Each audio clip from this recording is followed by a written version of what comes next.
Laisse parler nos entrepreneurs avec Outremer Network et Albioma. Bonsoir mesdames et messieurs, bienvenue et merci d'être avec nous. Dans un instant, dans une demi-heure à 9h30, mais aujourd'hui c'est un peu spécial à 21h30. Peut-être que ça débordera un peu et c'est tout à fait logique car nous avons un plateau bien chargé. Laisse parler les gens donc de 21h30 à 22h comme chaque mercredi. Mais entre-temps, laisse parler les entrepreneurs avec de nombreux invités. Mais aussi et surtout Daniel Yerso qui est avec nous. Bonsoir Daniel. Salut, comment vas-tu? Très bien. Nos invités de ce soir, Alan Faure, il est en direct de Guadeloupe, il est le fondateur de Shopping 97, nous l'aurons avec nous. Bertin Naoum, fondateur de NetTech, également avec nous pour la première partie. Nous aurons également Xavier Francietta de l'Eureka et Audrey Saboz de Mosaïque RH qui seront avec nous en seconde partie d'émission. Mais aussi et surtout notre invité qui nous fait l'honneur et l'avantage d'être dans nos studios, Daniel. Ouais, tout à fait, on vous avait prévenu déjà il y a 15 jours. Alors là, c'est le génie français est dans nos studios et le génie français est à l'antenne. On est avec nous José Jacques Gustave. José, bonjour. Bonjour. Alors José, tu es le tigre des NTIC en Outre-mer, le leader de la vidéoconférence sécurisée embarquée. Est-ce que tu peux te présenter en 30 secondes aux auditeurs, s'il te plaît? Bonsoir, merci déjà de nous inviter. Bonsoir donc, José. Voilà, je représente G2J, dont je suis le fondateur, mais c'est aujourd'hui une entreprise qui tourne avec une équipe qui est dispersée entre les DOM où on a été créé, notamment la Martinique et la Guadeloupe, également la Réunion et bien sûr la Guyane, puis le site de France et Shanghai et Miami. Donc aujourd'hui, G2J est effectivement reconnu à l'international comme un pionnier de la vidéoconférence. Et en dehors d'être un pionnier, c'est une entreprise aussi qui s'est adaptée au fil des années et qui a su tirer profit notamment des technologies maintenant en mobilité et qui s'est axée sur la sécurité de façon à fournir des services sans concurrence aux entreprises. Ok, on va y revenir. Avec nous, Bertin Naoum. Allô Bertin. Allô, bonjour. Oui, bonjour Bertin. Alors le Steve Jobs français d'après la presse canadienne. Bertin, tu es le fondateur de MedTech et le papa de Rosa. Est-ce que tu peux te présenter également aux auditeurs, s'il te plaît? Bah, écoutez, bonjour à tous. Bonjour à José également, avec qui j'étais il y a quelques jours de cela. Je suis effectivement le fondateur d'une société qui s'appelle MedTech, qui est spécialisée en robotique chirurgicale. On développe des systèmes, des robots d'assistance à la chirurgie. Notre robot Rosa est un espèce de GPS de chirurgien qui va, on va dire, guider la main du chirurgien pour des opérations assez sensibles du cerveau. Merci. On va y revenir bien sûr tout de suite. On part en Guadeloupe avec Alan Faure. Alan Faure, tu es le président de Guadeloupe Tech et le fondateur de Shopping 97, le leader de l'achat groupé aux Antilles-Guyane. Alan, est-ce que tu peux te présenter aux auditeurs, s'il te plaît? Oui, bonjour à tous. Merci de l'invitation. Donc, tu as tout dit. Je suis président de Shopping 97, donc site e-commerce numéro 1 aux Antilles-Guyane, ainsi que président de Mobile Shops, une société de développement d'applications mobiles, et de Guadeloupe Tech, dont c'est l'actualité puisque nous organiserons demain la première conférence sur les startups en Guadeloupe. Et tu peux préciser ce qu'est Guadeloupe Tech? Donc Guadeloupe Tech, c'est le cluster de l'économie numérique guadeloupéenne. Donc c'est une association de professionnels de l'économie du numérique qui se sont rassemblés et nous avons pour mission de vraiment structurer la filière, de faire se rencontrer les acteurs et vraiment pouvoir au niveau local développer un écosystème qui nous permettrait justement de pouvoir créer des grandes entreprises comme celles qui sont invitées aujourd'hui et comme celles qu'on connaît au niveau international. Très bien, merci. Alors justement, vous avez bien compris qu'on avait parlé d'innovation ce soir. Bertin et José, votre regard de professionnel sur l'innovation et votre histoire personnelle à travers MedTech et G2J. José, toi tu commences dans ton appartement 20 ans après, tu accompagnes une délégation d'entrepreneurs avec le président de la République à la Silicon Valley avec Bertin Naoum. Bertin, on a beaucoup parlé de MedTech et de ce produit extraordinaire qu'est Rosa. Comment vous avez vécu ce parcours d'innovateur que vous êtes? Qui veut commencer? Bertin. Allez Bertin, on t'écoute. Moi Écoutez, ça a été un parcours qui a été long, parfois fastidieux, mais moi ce que je souhaiterais surtout mettre en avant, c'est que souvent lorsqu'on parle de création d'entreprise, quand on parle d'innovation et plus généralement donc de challenge, on l'aborde surtout vis-à-vis des difficultés auxquelles on a pu être confronté. Mais moi ce que je retiens surtout, c'est que tout ce parcours c'est du plaisir.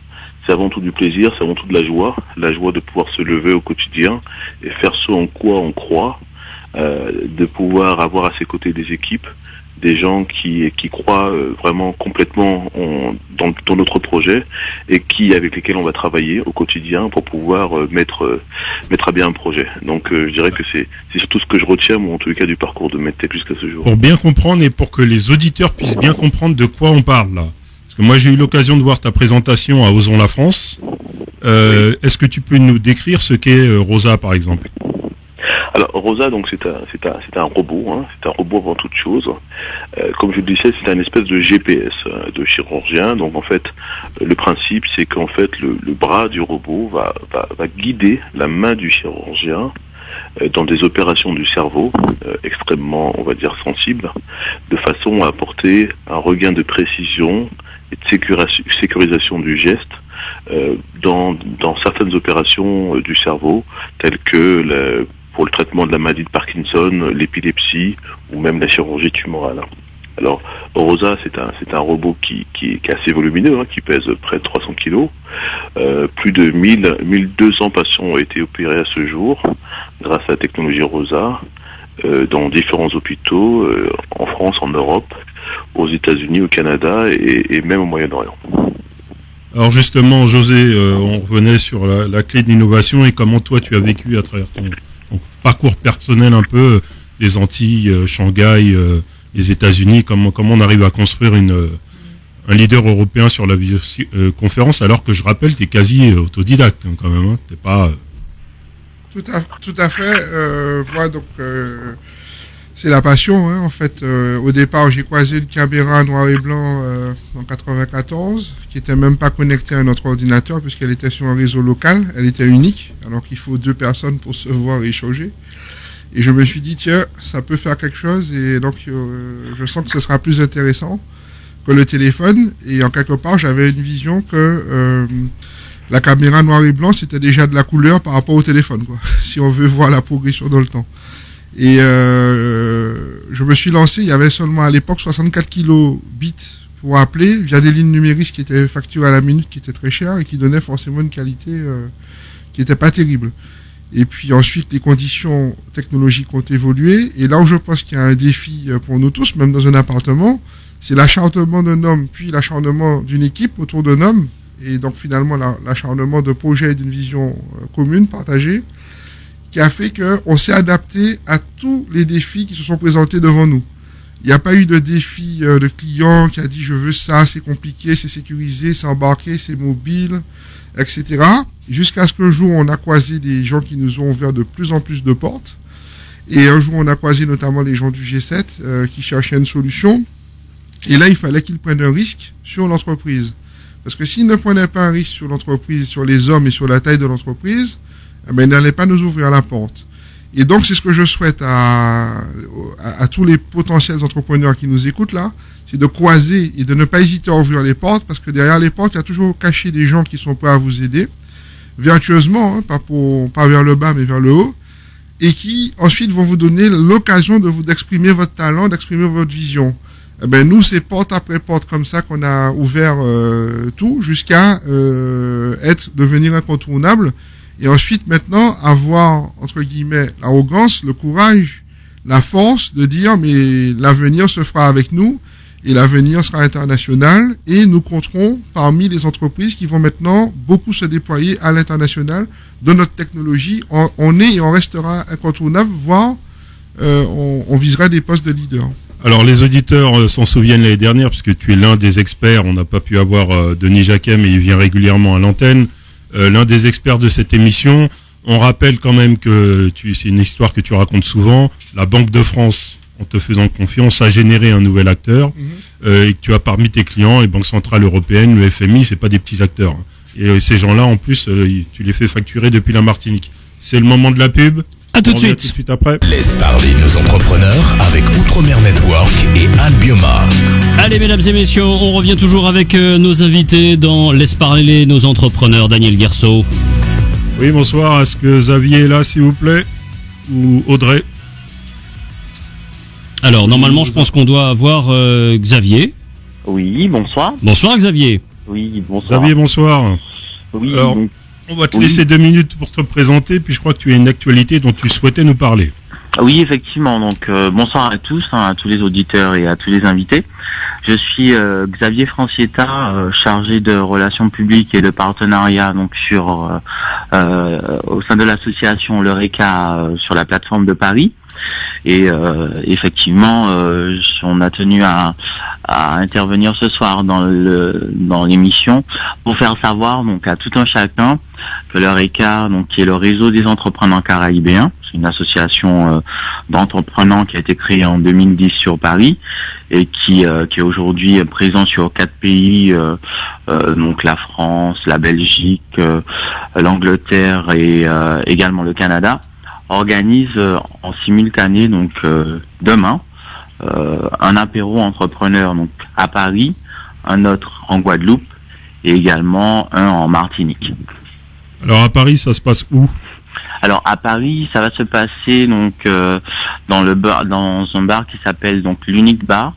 C'est un bar qui est au métro Rambuteau, donc ou métro Hôtel de Ville, donc ça en fonction des personnes. Donc c'est au 7 rue Simon Lefranc.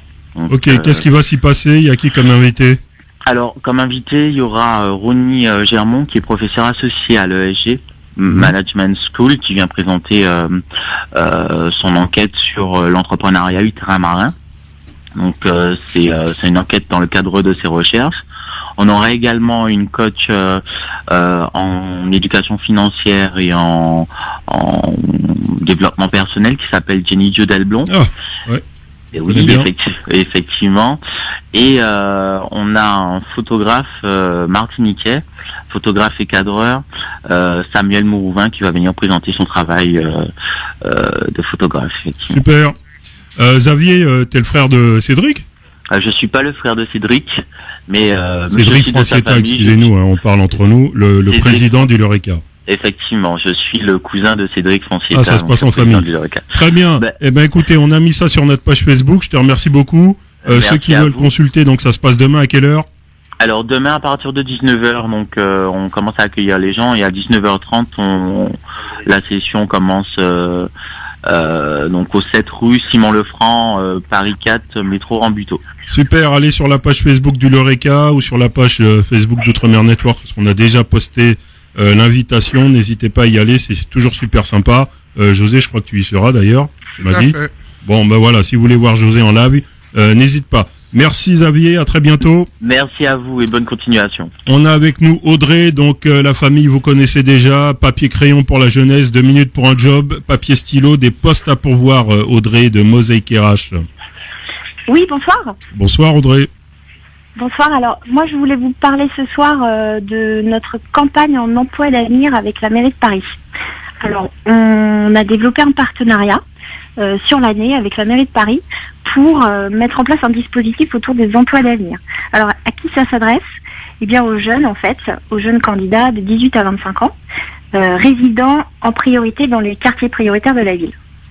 Donc, pour ces candidats, en fait, on a un panel d'offres ouvert à leur niveau de qualification qui leur proposerait un CDD entre 12 mois, voire jusqu'à 3 ans. Tout secteur d'activité confondu. Tout secteur d'activité, secteur marchand et non marchand. Et nos offres sont actuellement bien sûr disponibles sur notre site. Il suffit simplement d'y candidater et d'intégrer nos processus de sélection pour être présenté à des entreprises. Tu peux redonner le nom du site s'il te plaît? Alors c'est www.mosaiquerh.com et il faut aller dans la rubrique Nos offres et sélectionner le type de contrat emploi d'avenir. Très bien, je te remercie beaucoup. Merci à vous. Merci Bonne à toute soirée. l'équipe de Mosaïque RH, Merci. à très bientôt. Au revoir. Merci, au revoir.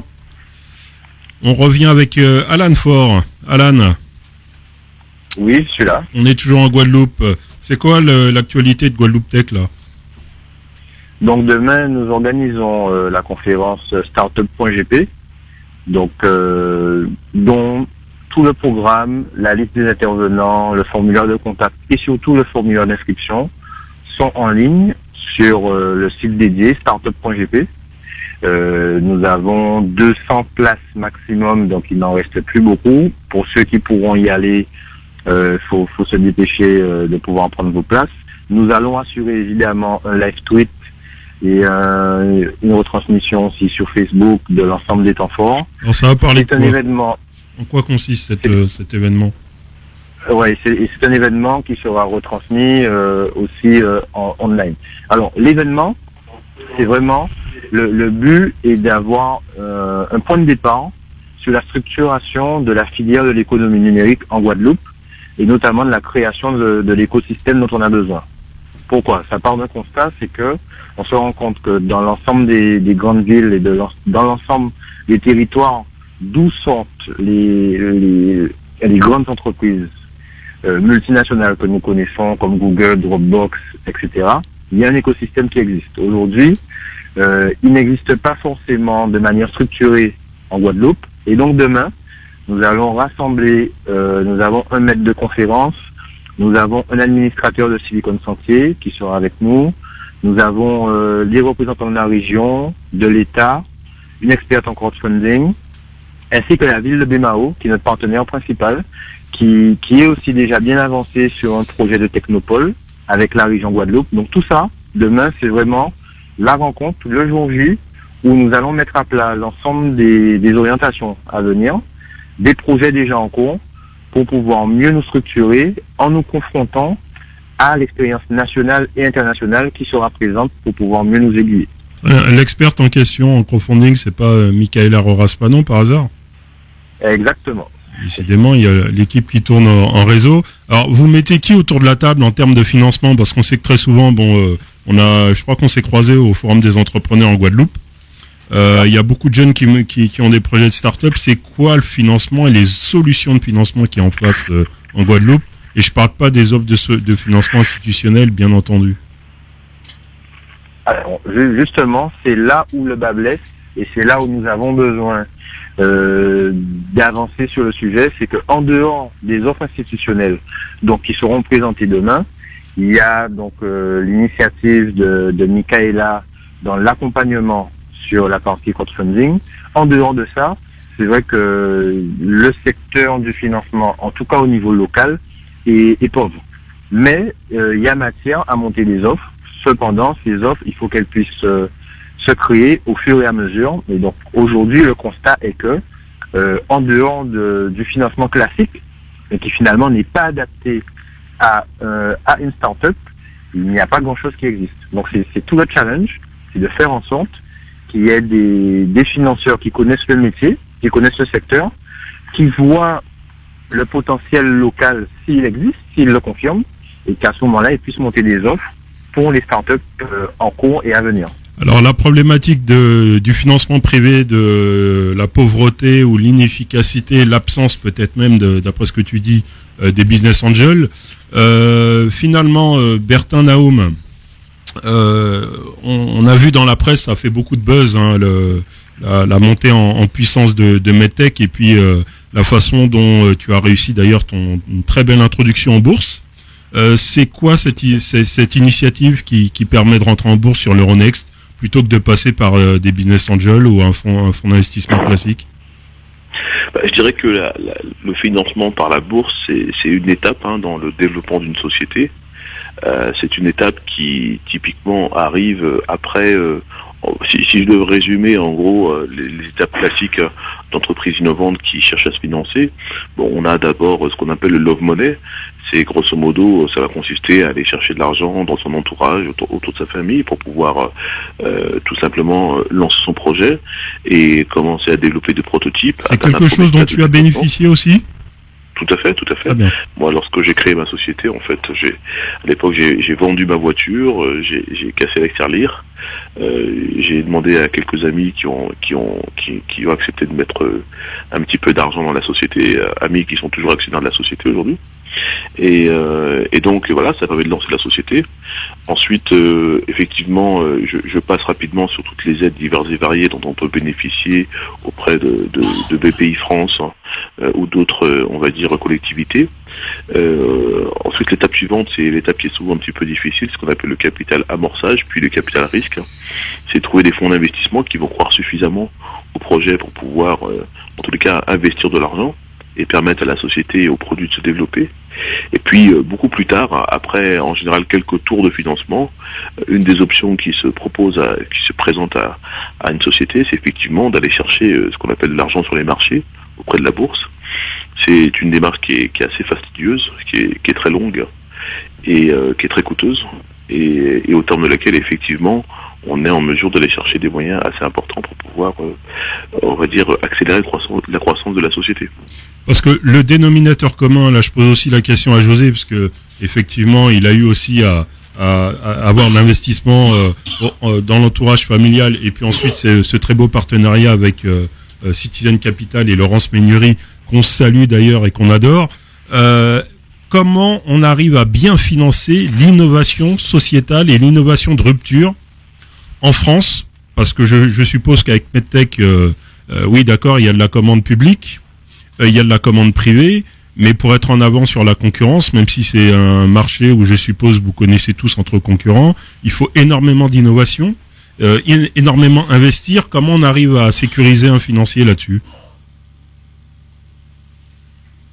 La question est pour moi Oui, pour Bertin et puis pour José aussi, oui. Il y a malheureusement pas de recette. Ça dépend bien évidemment de la qualité du produit, mais je pense de façon encore plus importante de la qualité de l'équipe qui porte le projet, et donc de sa capacité à convaincre des financeurs d'investir sur le projet. Souvent, les financeurs vont indiquer qu'ils misent plus sur l'équipe que sur le projet à proprement dit. Et donc malheureusement l'équation est assez complexe. Et parfois même avec un très bon projet ou une très bonne équipe, on peut avoir du mal à trouver des financements. Et à l'inverse, des équipes moins bonnes ou avec un produit moins bon peuvent arriver à se financer. Donc il y a malheureusement pas de logique, et puis il n'y a pas d'automaticité dans ce domaine-là. Alors José, très belle équipe, très bonne volonté, et puis peut-être la chance de rencontrer à un moment donné aussi des financeurs qui sont dans la même dynamique, parce que c'est pas tous les jours. Tout à fait. Nous, on cherchait donc en 2009 des financeurs, et puis on a eu la chance de croiser quelqu'un dans une association qui m'a dit tiens, je connais une amie, Laurence Meignery, qui va monter un fonds éthique et citoyen, et qui va investir dans des sociétés appartenant à des minorités ou des gens faiblement diplômés. Et parce qu'ils se sont rendus compte, entre autres, que dans les pays comme l'Angleterre, que les investissements dans ce type de société appartenant à des minorités avaient un potentiel de rendement, de rentabilité qui était bien plus fort que les autres entreprises. Alors là a eu lieu cette belle rencontre avec des gens de confiance, puisque c'est toujours la crainte, c'est de faire rentrer chez soi le loup qui vient détruire le travail de l'entrepreneur plutôt que de le renforcer. Est-ce que tu peux expliquer ça? Parce que c'est vrai, souvent dans la communauté, les gens comprennent pas, on dit fonds d'investissement, tout de suite on a peur. C'est pas forcément le grand méchant loup qui vient et qui pose ses valises pour rafler, c'est aussi quelqu'un qui permet d'amener son expérience, son écosystème aussi. Comment tu l'as vécu de l'intérieur? Bien sûr, parce que Citizen Capital n'a pas amené que de l'argent. Citizen Capital a également amené du carnet d'adresse, de la gouvernance. On a monté un comité stratégique. Dans ce comité stratégique, on a fait venir des personnalités de l'extérieur, amenées par nous-mêmes et par eux. Et ensuite, on s'est rendu compte progressivement, au fil d'1 an, 2 ans, que la plupart des décisions stratégiques qui ont structuré la société jusqu'à maintenant, et à l'époque pour les années à venir, avait été prise par ce conseil qui était jamais intrusif, mais toujours suggestif, Et c'était vraiment, on a fait tout ça dans une excellente ambiance. Donc en fait, il faut prendre son temps pour trouver des gens qui ont les fonds. Mais si vous avez un doute, eh ben n'y allez pas. Allez avec les gens qui vous semblent droit dans votre philosophie. Et j'insiste, qu'ils ne viennent pas entraver la performance de l'entrepreneur. Parce que c'est vraiment ce qui peut être triste, c'est finalement de détruire de la valeur alors qu'on cherchait à la booster.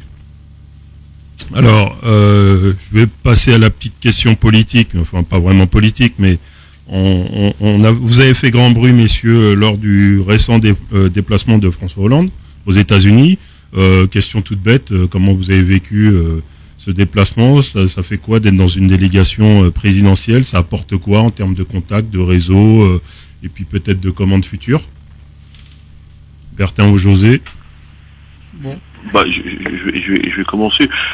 Avant toute chose, c'est un honneur. C'est un honneur de voir sa société, en tous les cas, sélectionnée pour pouvoir représenter ce que la France, d'une façon générale, fait en tous les cas de plus remarquable en termes d'innovation.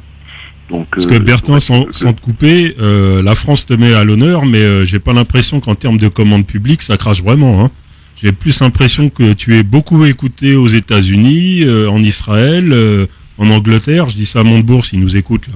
Est-ce que vraiment il y a une écoute un peu plus positive? Comme on dit, nul n'est prophète en son pays. Maintenant, ceci dit, les choses s'améliorent.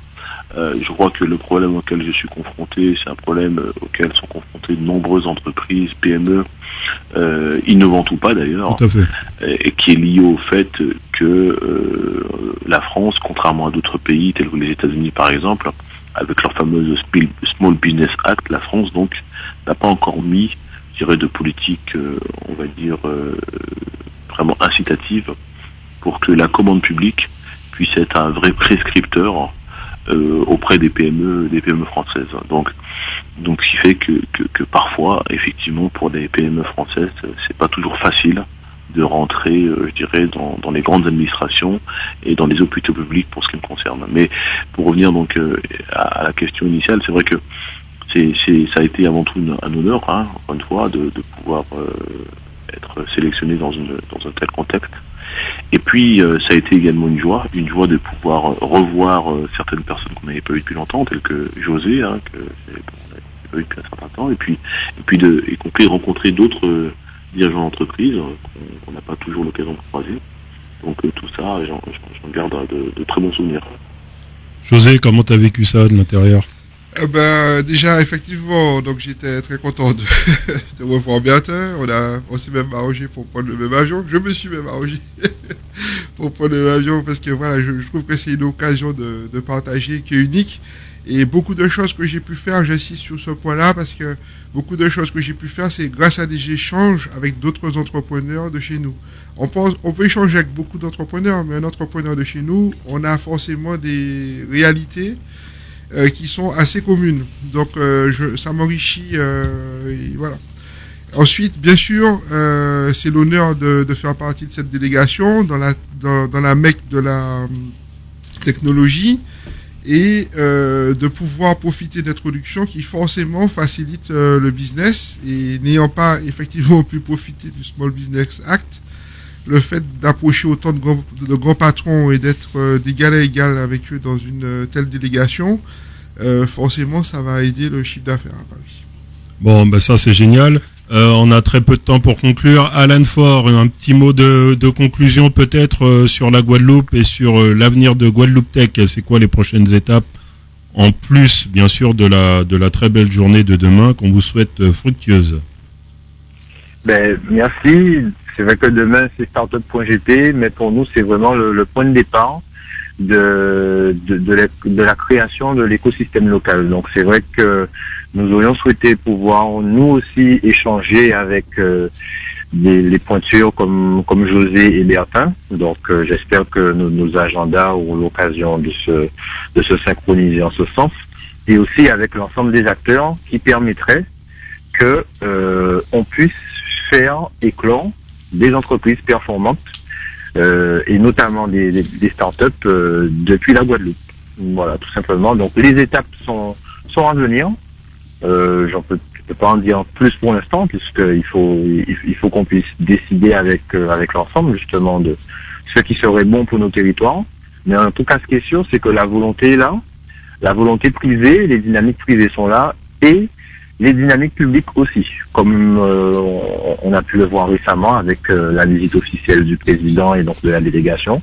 Donc nous sommes présents, Guadeloupe Tech, et nous avons cette mission pour nos territoires, puisque nous en sommes tous issus, et nous y vivons. Alors justement, à propos de nos territoires, juste une question rapide, José et Bertin, sur votre vision un petit peu de nos entreprises, de nos territoires. Est-ce que vous y croyez? Et à la limite, que faudrait-il faire? Est-ce qu'il y a de l'avenir pour ces entreprises? On a tellement une vision un peu moribonde parfois. Vous y croyez?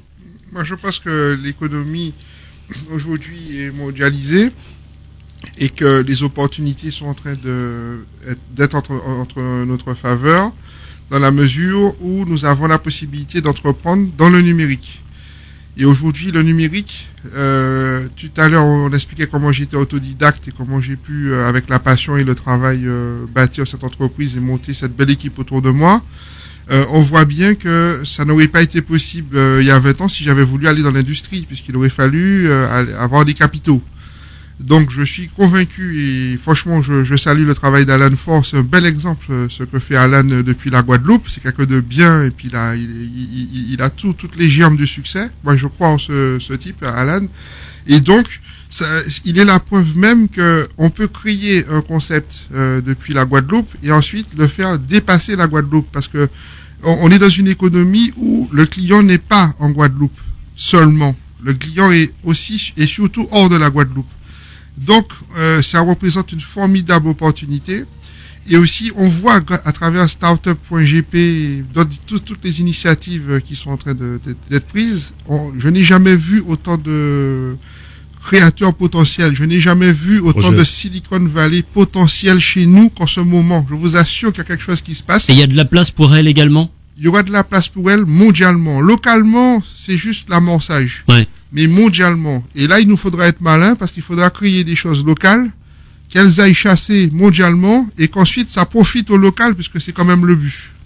Alors justement, tu me permets de rebondir, parce que pour ceux qui seront présents, mais on va en reparler d'ici le mois prochain, on commence les JDS, les jeudis de la stratégie, la 2e session.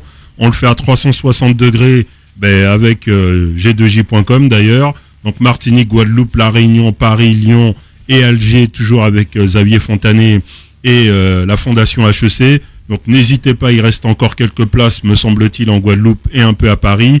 Alan, ce sera peut-être aussi l'occasion qu'on discute pour voir quels sont les ponts et les liens qu'on peut faire avec Quartier Numérique ou la French Tech. Donc n'hésitez pas à vous emparer du sujet. Bertin Naoum. Bertin, est-ce que tu es encore là? Oui. Voilà, un petit mot de conclusion, Bertin. Comment tu vois, je crois, l'avenir de l'innovation? Toi, tu es à Montpellier. Je suis basé à Montpellier, tout à fait. D'accord. L'avenir de MedTech pour toi, c'est quoi? Les prochaines étapes? L'avenir de MedTech, c'est tout simplement de surfer et surtout saisir une opportunité qui découle, je dirais, de l'évolution inéluctable de la chirurgie, de la médecine d'une façon générale et de la chirurgie. Ces évolutions, elles sont liées au fait que d'une façon générale, on assiste globalement à un vieillissement des populations, donc de plus en plus de patients à soigner. Les patients que l'on a à soigner sont de plus en plus exigeants pour de hauts niveaux qualité de soins, et ça, je pense que c'est tout à fait favorable. On a aussi quasiment un peu de partout dans le monde un problème de pénurie, donc de personnel de soins. Et enfin, on a des techniques chirurgicales qui sont toujours plus complexes. Et donc tout ceci plaide très fortement en faveur de technologies d'assistance qui vont permettre aux chirurgiens de maîtriser toujours et encore plus, je dirais, leur acte chirurgical. Donc c'est sur ce créneau que nous on se positionne, et notre objectif n'est rien d'autre que nous hisser en leader, parmi les leaders des systèmes d'assistance à la chirurgie. Voilà. Merci Bertin pour ce petit mot de conclusion. C'est vraiment un honneur que tu nous fais d'être présent, parce que je sais que ton emploi du temps est extrêmement chargé. Voilà, une personne humble et disponible. Moi, j'ai vu ta présentation à Osons la France. J'étais bluffé sur les malades du Parkinson. C'était vraiment, je vous encourage à aller voir cette vidéo sur YouTube. Merci encore beaucoup pour ta présence. José, on se dit à très bientôt. Merci également parce que je sais que tu es très très pris. Donc merci beaucoup d'avoir pris le temps de venir dans les studios de Tropic FM pour parler avec nous d'innovation, d'esprit d'entreprendre. Juste quelques mots pour rappeler aux entrepreneurs et puis à vous qui étiez à l'antenne la semaine dernière, le FFE, je ne sais pas si vous en rappelez, on a fait une petite chaîne de solidarité sur leur projet et l'appel à concours d'AnimaFac, donc ils sont lauréats cette année. Voilà, comme quoi la mobilisation, ça a du bon. Il y a aussi un networking, je crois, jeudi soir. Voilà, on me donne l'annonce par SMS. Donc du Give One Project avec notre ami Majid de la Div. Donc voilà, vous avez l'Eureka de l'autre côté. Si vous voulez parler d'entrepreneuriat social, vous avez également le networking de la Div. Merci à toi. À très bientôt. Vous connaissez le mot d'ordre, c'est Osons l'Outre-mer. On est très heureux, nous, de voir que, voilà, on a commencé sur Libre Antenne. Aujourd'hui, on aide des entrepreneurs, on accompagne des entrepreneurs partout dans le monde. À très bientôt. Passez une bonne soirée.